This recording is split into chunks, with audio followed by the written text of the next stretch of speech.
What's up, Barnhill family, and welcome back to your home for all things combat sports. Yo. Guys, we have a deep dive video coming your way today. This time we're breaking down the main event of UFC 330, Ian Machado Garry trying to become great and become a champion against the number one pound-for-pound fighter in the world in Islam Makhachev.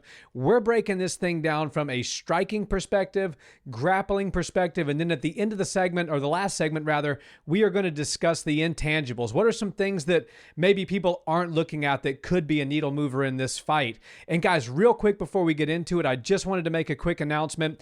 I will be doing my first ever live commentary gig at Ragin' FC. I'm going to be cage side for the fights this coming Saturday, August 8th. It's going to be prelims on Facebook, and then the main card is going to be on the Clear Life Live app. I'll put everything below for how you can watch, but your support means the world to me. This is the first time I've ever called fights live, some amateur, some professional. I am looking very forward to it. Thank you, Ragin' FC. Now to the video. So, Nick, Islam Makhachev, Ian Garry, we always start with striking, right. And I feel like there's such a meat on the bone for striking, grappling, and intangibles, whereas some of these fights we break down, it's like, okay, this is going to be very striking heavy, but we'll touch on the grappling or vice versa.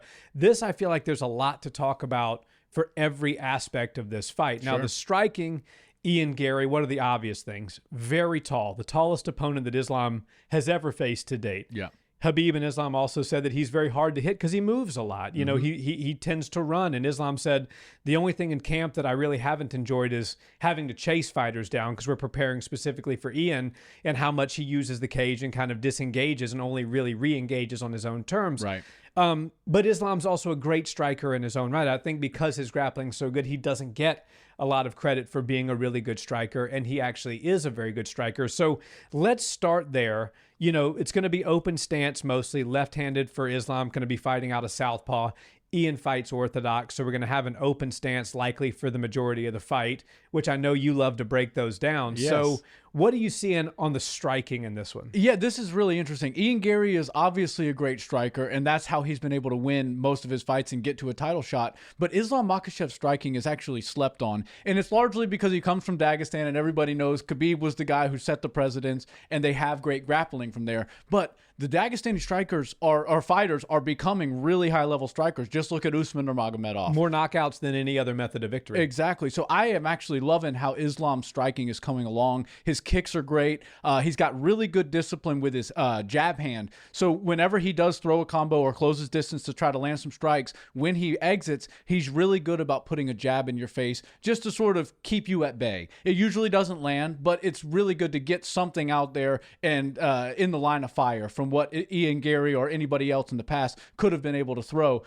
Islam's really good at throwing his combination and then getting out immediately. But I also love the kicks. And we've seen Islam have success. Like Jack Della Maddalena is a guy who switches stance a lot. So we saw Islam have the ability to kick that lead leg regardless of the inside or the outside of it when the person's in an open stance situation with him. Islam doesn't really ever switch stances. And Ian Garry will switch stances, but not near as much as like a Jack Della Maddalena. So I think that we're going to see largely a open stance fight out of both men. Ian's going to use the cage and try to, you know, take up as much ground as he can and stay off from having his back on the cage. But it's going to be interesting to see how he wants to close distance because you had pointed out to me that Ian Garry gets real heavy in the lead leg. And I noticed that when I was doing some fight studying on this match. He does get real heavy there. And then it just takes an extra half a second for you to move the weight back into your back leg to be able to check or get out of the way of a leg kick. So I think Islam's ability to chop the legs is actually going to be the beginning of how the striking goes for Islam. He's not the kind of guy that headhunts, right? He's totally down to break you down systematically from the ground up. And it starts with the leg kicks. He was able to do a lot of damage with that against Jack Della Maddalena. And then, of course, that opens up his chances at throwing the body kicks and even the head kicks, which have come a long way. I think when you knock out Volkanovski with a head kick, you start to gain a little bit of confidence in sending your roundhouse kicks straight to their head. Also, nobody ever wants to catch Islam's kicks and take him to the ground, so he doesn't really have to worry about Ian catching it, taking him to the ground, because that's, of course, where Islam would be most favored to win this fight. So I think it's going to be fun to watch, all round start on the feet, how Islam deals with a 6'3" long-rangey guy who doesn't have the most finishing power, but he is really good at finding his target, sticking and moving, staying behind long attacks. Now, a couple things that Ian might have to fix is he's very kick heavy, right? He loves that push kick to the lead leg. Yep. He loves to kick to the body. And he also does like to kick to the head quite often. But you really can't afford to do that against Islam or anybody from Dagestan for that matter. They're really good at catching kicks. They'll absorb it. They know how once the kick's coming this way, they sort of step in the direction of the kick's coming and then catch it. And then, they've got good grips. So they don't let go of that. They wind up on top of you or in some sort of body lock position, which again is right where Islam wants to be. So I'm interested to see how Ian Garry takes some of the kicks out of his game and out of his arsenal and relies more on his hands, because at the end of the day, I don't think he has much of a chance on the ground.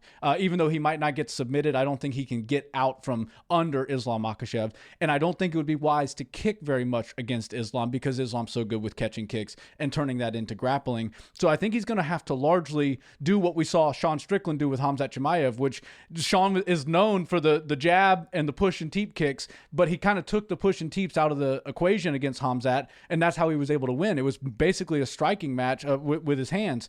Ian's going to have to do a lot of that, but he also moves backwards, which takes pop off your shot. Just like people say it's hard to wrestle while moving backwards, it's also hard to land with power while moving backwards. And Ian Garry, we don't see him press his opponents a lot. He likes to use the cage, find his angles, and then crack when he can. And of course, Ian's pretty good at getting into a fire exchange. Like, he's not bad at throwing his shot, forcing you to throw yours, and then coming back with another one. Being that he's so much taller than so many welterweights, he's usually able to pull back a couple inches and get out of harm's way and then still be within range to land his own shots. But Islam's also really good at getting out of the way of shots. So obviously, you could go on and on about these two. Stylistically, I guess you could lump it into a grappler versus striker match, but I wouldn't just consider Islam a striker, especially these days. He's really come a long way with how he strikes, how he's able to mix the martial arts and get to the places where he's literally the best in the world at, which is the grappling, and he's doing it with really high-level striking. So, yeah, I can't wait to see how that plays out, but I don't think it's an easy fight for Ian Garry to control on the feet,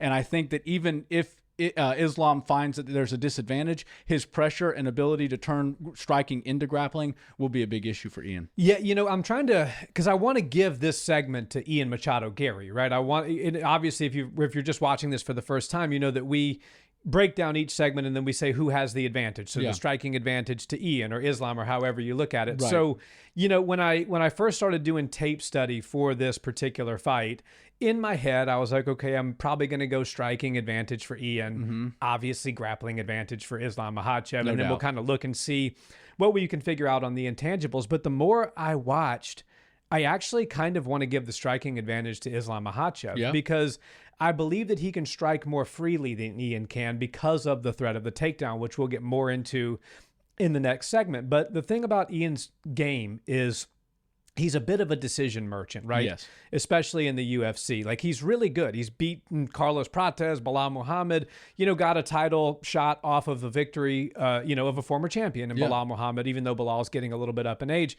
But he really doesn't have that one-punch knockout power where, he may be a more difficult stylistic matchup for Islam than a Carlos Prates or a Michael Morales. Yeah. But he doesn't bring that fear where the folks that are watching at home are on the edge of their seat like, man, I think I know the way this is going to go.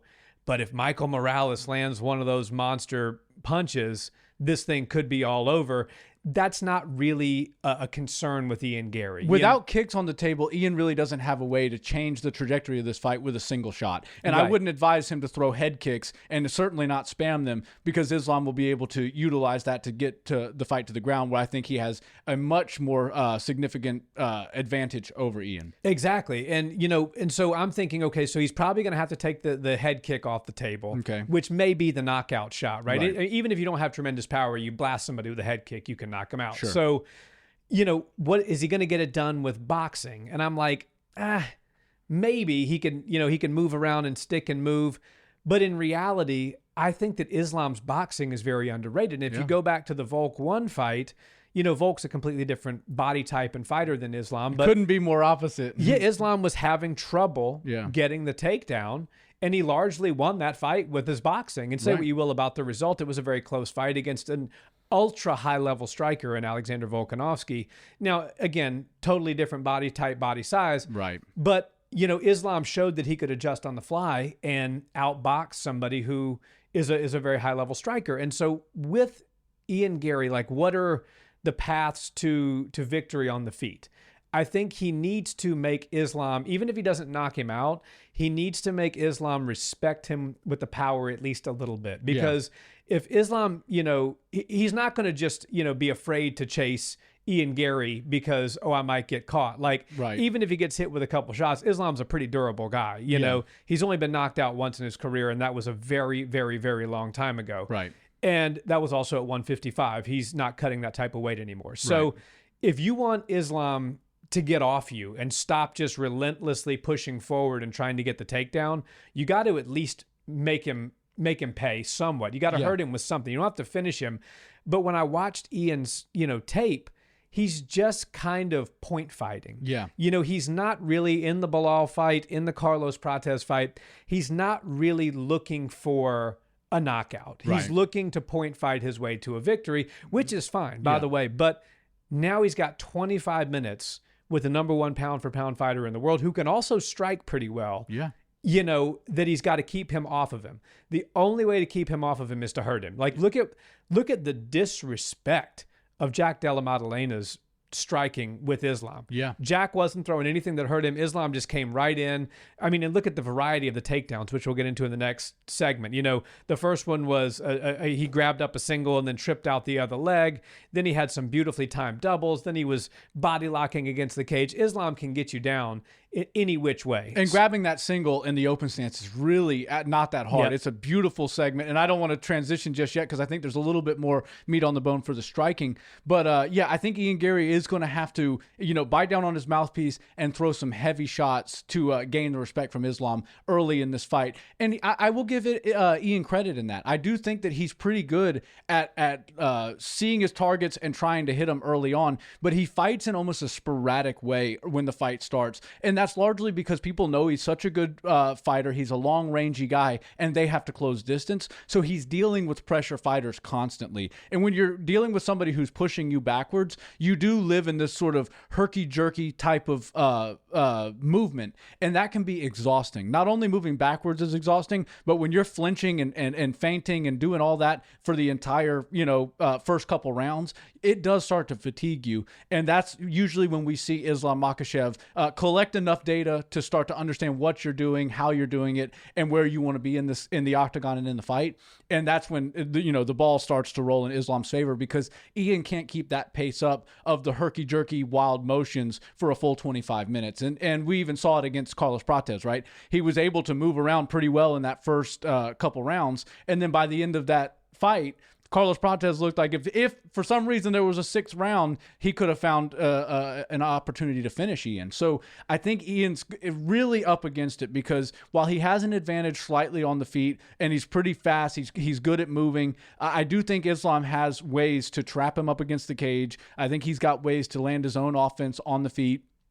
Islam's really good at throwing hands when he needs to and closing distance with range, but he also knows that when nothing's available up top, whether it's the head or the body, and he can't really touch you with his hands, he's just going to chop the legs. And I think that's a great tactic for all fighters. If there's nothing available for you up top, in MMA, there are still the legs available for you to hit, and there's always a target available in MMA. So Islam's really good at saying, okay, this guy's 6'3", he's going to be away from me. I can't touch him with my hands, but I can chop those legs. And Islam times that leg kick really well. So I can't wait to see how he uses his kicks and his boxing to close distance on Ian. Of course, the cage control is not one of the topics that we cover on this, but I would have to say Ian Garry is going to lose the cage control for as long as this fight lasts, because Islam's going to be the one pressuring forward. I don't really see Ian Garry being the guy to push the pace or even, pressure forward at any moments in this fight,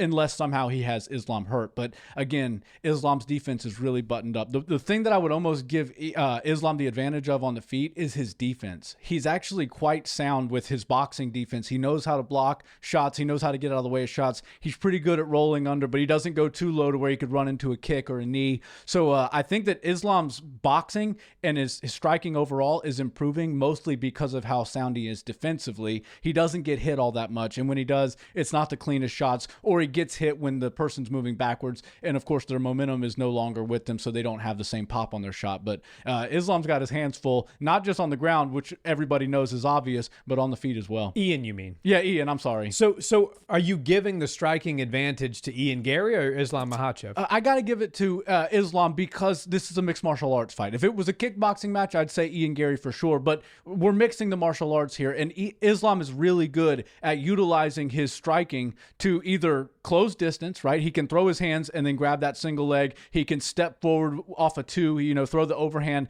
and go right into a double, and he can chain wrestle from there. But he can also, Islam's really good at finding ways to do what we call the timing drill, right? So throw my attacks, you throw yours, I'll throw some more. When you think it's time for you to score your shots, that's when he changes levels. And he does it better than just about anybody in the sport. He knows exactly when somebody's going to either throw a single shot or maybe commit to a two-punch combination, throw the 1-2, and that's when he's level changing and going under it. There's really no risk of getting hit by a knee when somebody's throwing punches, right? You don't typically see somebody throw a punch at the same time they throw a knee. It just doesn't make sense as far as anatomy is concerned. So he's really good at timing his takedown entries, and I guess that would be a decent segue to jump into the grappling aspect. Yeah, well, just real quick before we do that, I am also, and it may surprise some people, giving the striking advantage to Islam Makhachev, because I think he can strike more freely. Yeah, Ian Garry does have to be thinking about the takedown the entire fight. Yeah. Like I said, he's a decision guy, so we're talking about a 25-minute fight here. I think Islam's boxing is really good. He's very good at chewing up that leg, and he can start to utilize the body kicks, the higher kicks, whereas Ian will probably have to put those tools away because of the fear of the kick being caught. And, Islam's also not afraid to pressure and get Ian against the cage. Sure. So I do think that Islam Makhachev, contrary to popular belief, actually may have the striking advantage in this fight against Ian Garry.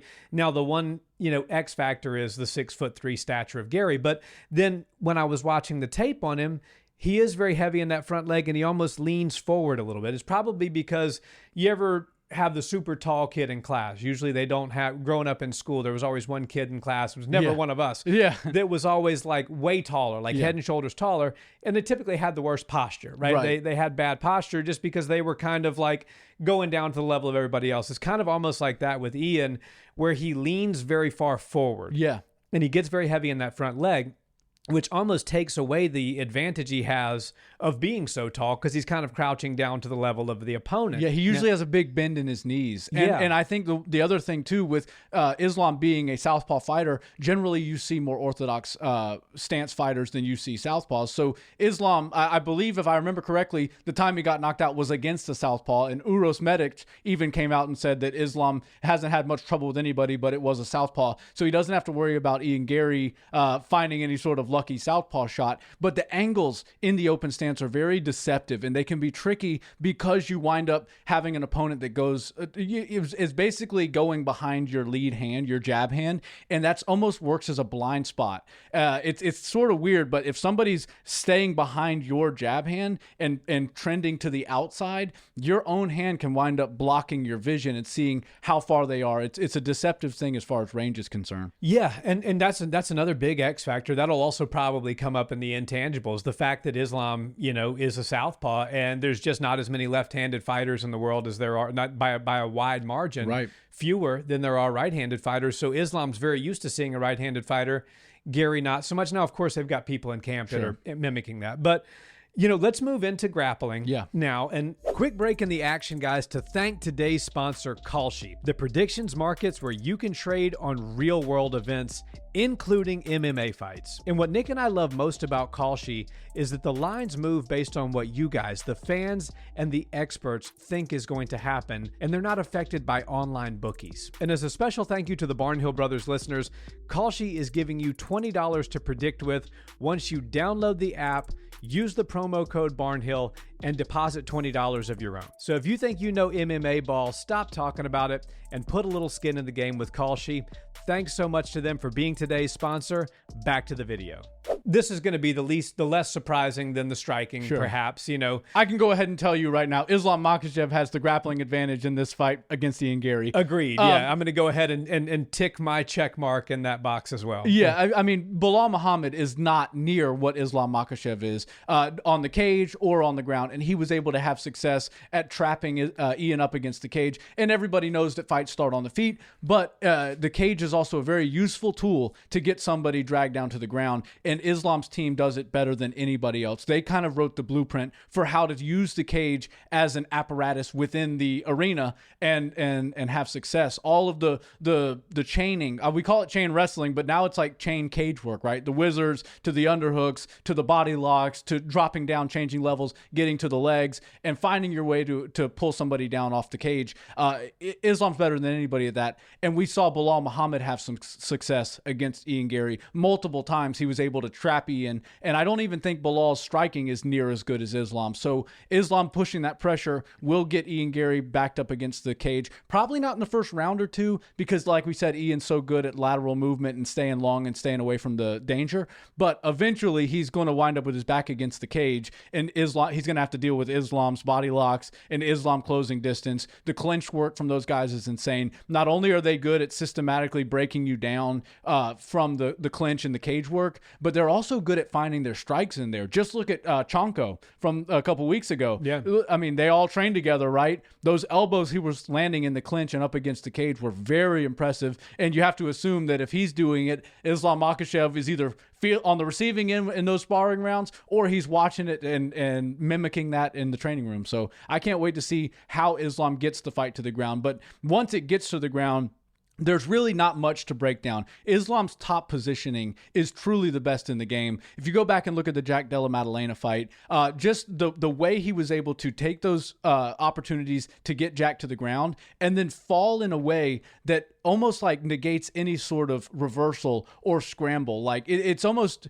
most people would hope to have some sort of hook in, and maybe when you get taken down, utilize that momentum to roll Islam off of you. Jack didn't have any opportunities for that, and I don't think Ian will either. I think Islam's so good at winding up in either side control or half guard or a dominant position from the top, and he really doesn't lose his positioning. It's all about position over submission for him. Of course, he does look for his ground and pound, and he will hunt submissions if he feels the timing's right. But if it's not right, he's going to cook you on the ground and stay on top of you and just eat up minutes on the clock, steal the round from you, kill your confidence. And a guy like Ian Garry, who utilizes such movement on the feet and really only has a chance to win this fight as long as it stays on the feet, is not going to be near as fresh in his legs come rounds 2, 3, 4, and 5 if Islam's able to get him, control him, and then do damage from the bottom, forcing Ian to exert himself and use a lot of energy to try to get back up from the ground. The depth of takedowns that Islam can use is just very impressive, to say the least, right? And so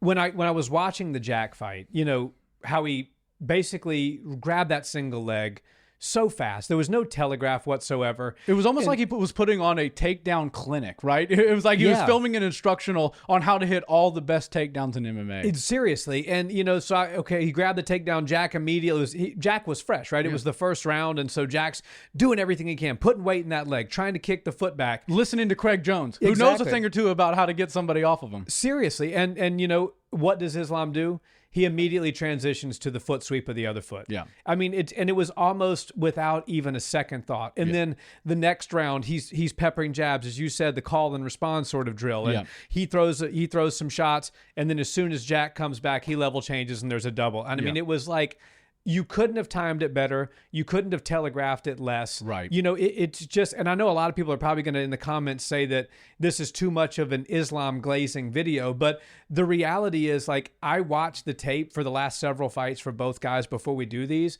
and I'm just calling it like I see it. Yeah. You know, Ian Garry is heavy in that front leg. Islam does grab singles very, very easily from, you know, that position, especially when you're opposite stance. And then if you're putting extra weight in that leg, it's all the easier.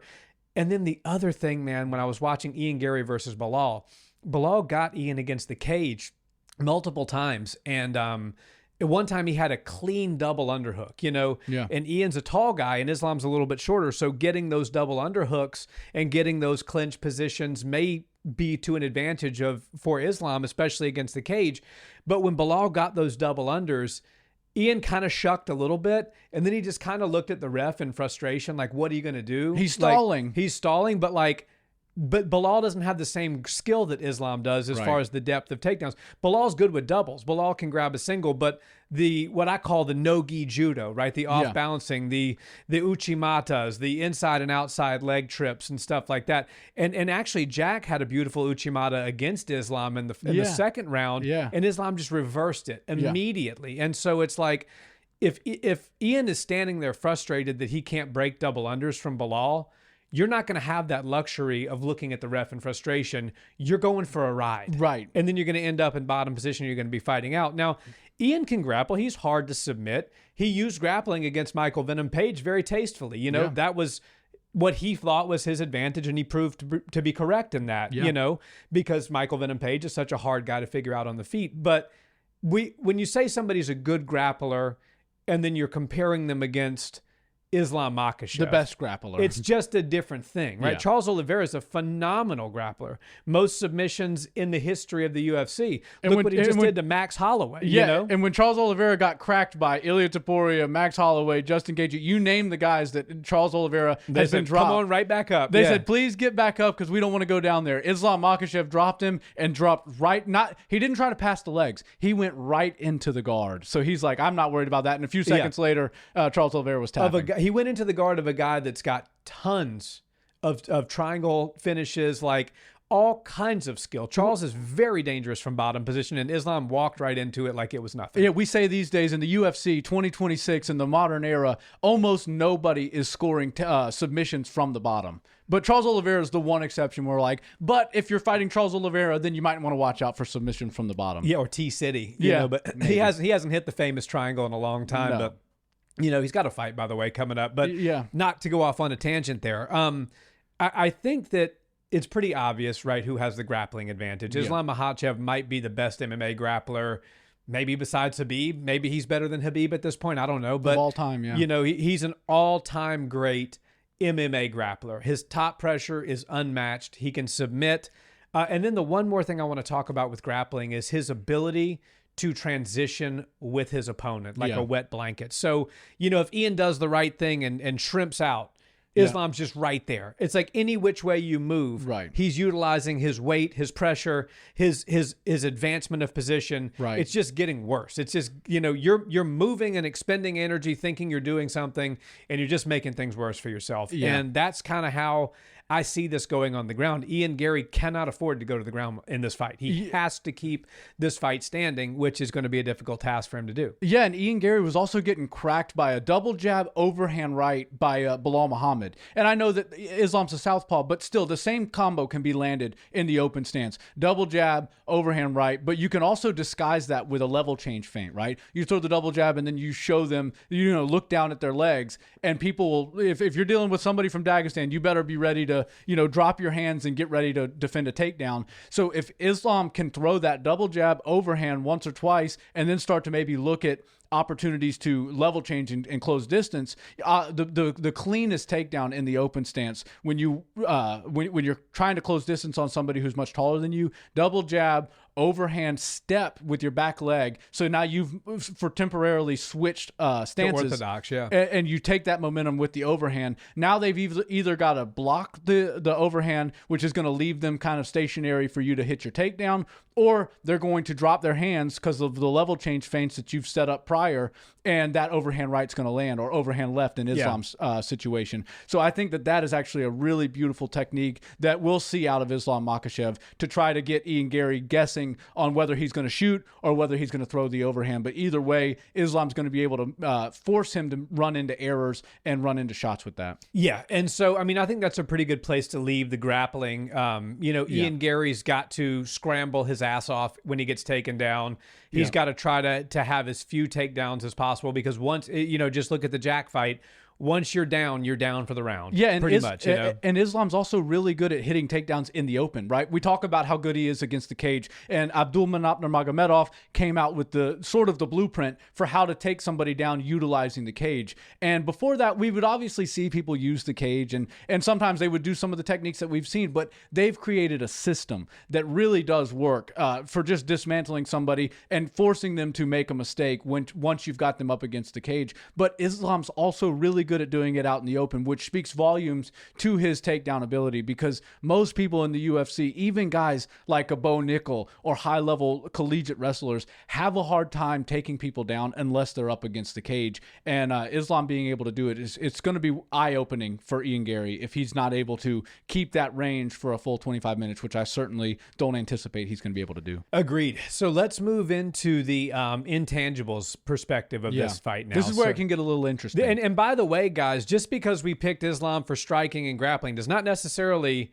mean that we're going to predict him to win this fight. So stick around till the end of the video. We promise we will give our predictions on this fight before the video wraps. Yep. So intangibles, there's a lot of pressure on Islam. A lot of people are talking about him being the GOAT of this sport. Yeah. A lot of people are saying that he's getting close to the point where he's better than a John Jones or a George St. Pierre. Now, Demetrius Johnson, will the GOAT debate causes more drama than it leaves more questions than it answers, and everybody's got a different opinion. Right. And you know what they say about opinions. I won't say it on this channel. Yeah. But everybody's got one. Yeah.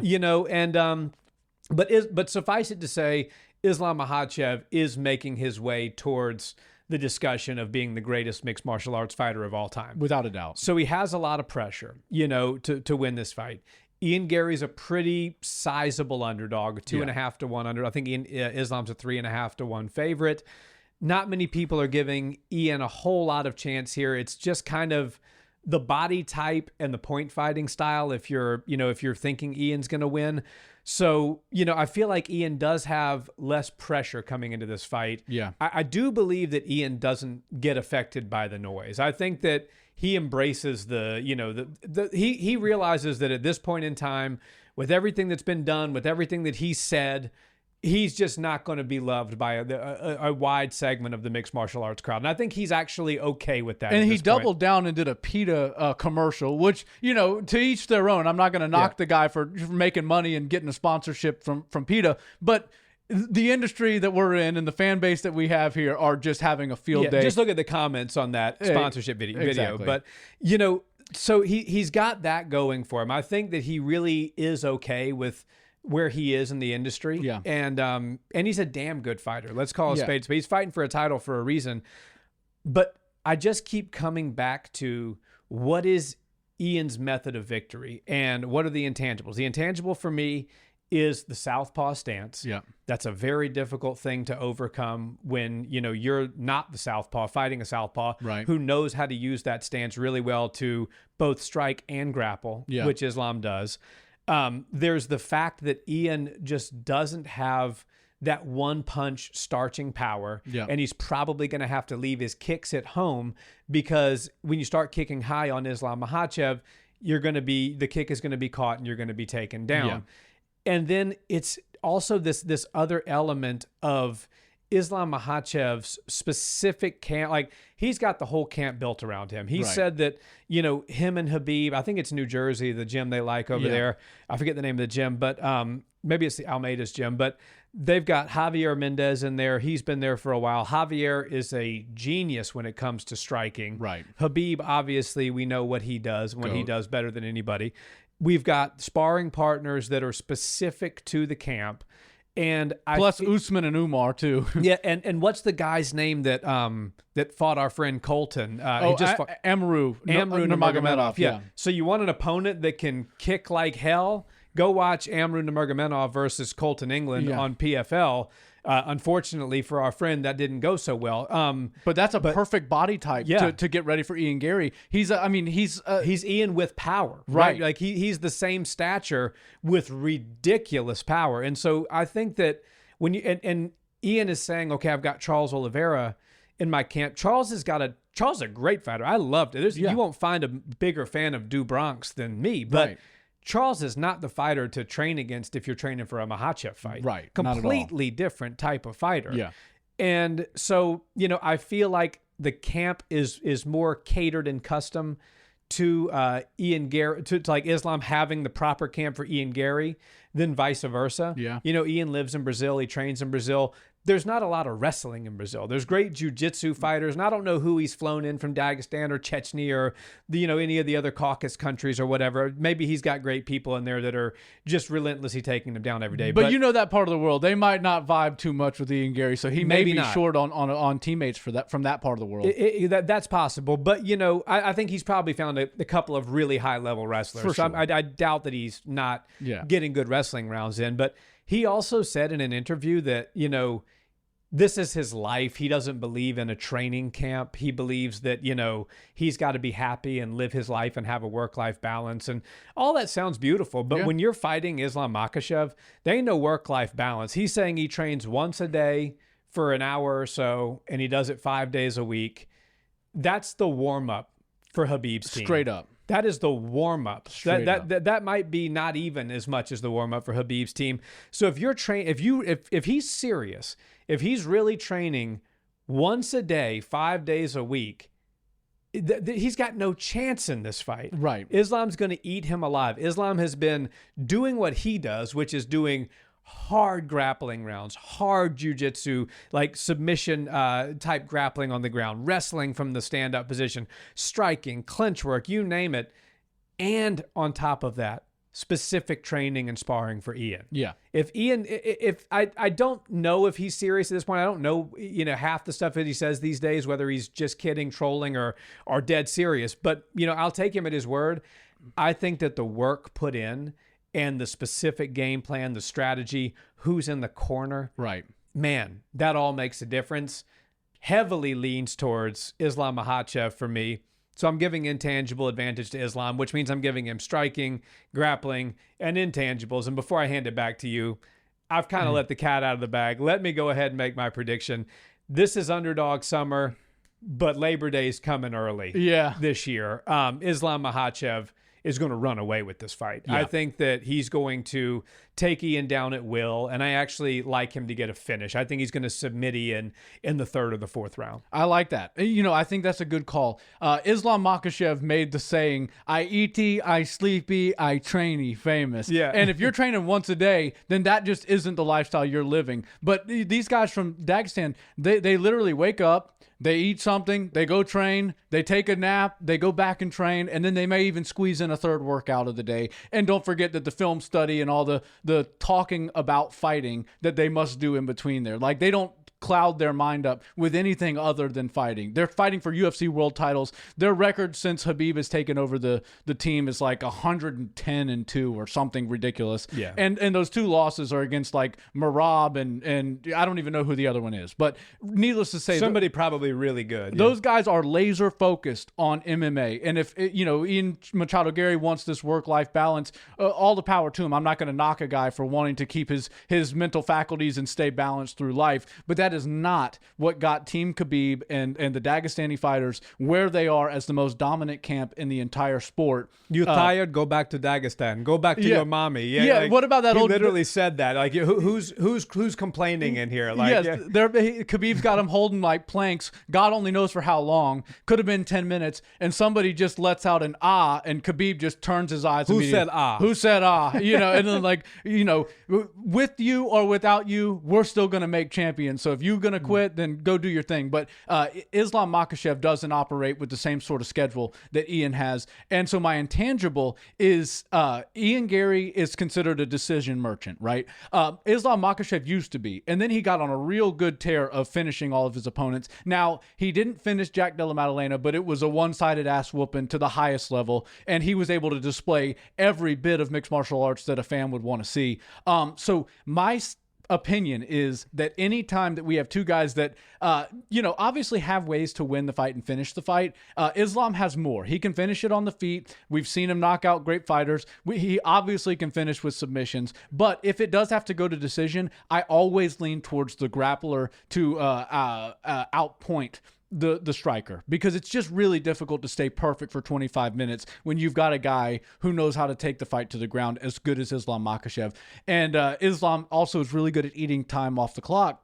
So when you see him in there and he's able to strike with a guy at a competent level. I mean, Jack Della Maddalena was a former champion. He's still a very good striker. Right. You know? I mean, he obviously, Carlos Prates beat him. He's having a tough go right now. But Jack Della Maddalena was the world champion for a reason, and he looked like he didn't belong in there with Islam. Islam may not have a finish yet at 170, but I do predict whenever he fights Ian Garry, he gets his first finish as a welterweight. I'm also leaning towards third or fourth round. I think Ian Garry might actually pull away a little bit and win round 1 or 2. That's why I'm going to keep an eye on call sheet, because I always like to pay attention to underdogs who are good starters. And while Ian Garry, there's plenty of things to make fun of about him, he's good at fighting. He knows the game. He understands how to stay disciplined behind his long range strikes. And I could see him trying to at least keep it competitive in the first couple rounds and stay far away from any takedown attempts from Islam. And that could sway the lines a little bit. So I'll keep an eye on that. But you know that my prediction is going in favor of Islam. I see him getting actually, I was leaning towards submission, but I think that Ian Garry's actually pretty good with his submission defense. And I think he'll be able to scramble a little bit from the bottom. It'll be a little bit harder for him to scramble given that he's 6'3". You know, everybody that grapples has advantages and disadvantages. If you get these stocky boulder type guys that are, you know, they don't have an arm that you can arm bar, but maybe they can't throw up a triangle on you. And then vice versa with like the tall, lanky guys. Sure, they're good with their darces. They're good with syncing up submissions from weird angles, but they're also, their limbs being longer makes it harder for them to, you know, weave in and out of their opponent's top position. So I think he's going to have a hard time getting out from under, but I do think he'll have to scramble a little bit. And that's why I think Islam's actually going to try to put a statement on this and win via TKO. I'm going to go round 4 TKO for Islam Makhachev. Now, so when you say TKO, are you saying from the ground and pound position, or you think he's going to knock him out on the feet? Yeah, I think from the ground and pound position. I think once he figures out how to take Ian down once, he's going to rinse and repeat and do that over and over again. Maybe the only thing that's going to get Ian Garry back up to his feet is the ref stopping it in between rounds. But of course, if he can do it once, he's going to do it time and time again. And it's just going to be a matter of damage accumulated from Ian Garry from the bottom position. He's going to have no answers. It's going to kill his confidence. And I see Islam Makhachev getting about a 4th round TKO from ground and pound. There we go. Guys, thanks so much for watching this deep dive. I sincerely appreciate it. And just one more reminder, catch me live, Raging FC, this weekend. Let them know in the Facebook live chat that Steven sent you. Go support the boy. Thank you very much. I appreciate it. And if you're so inclined, the main card will be, I think it's a pay-per-view, but it's not like the pay-per-views that we're used to in the past. It's a couple bucks, I believe, and especially if you subscribe to the Clear Life Media app, make sure that you use my promo code. I'll put it right down here on the screen for you so we can all let everybody know over there that the Barnhill brothers are the one that sent you. As always, I sincerely appreciate each and every one of your support in all of our endeavors, and we'll see you next time. Peace.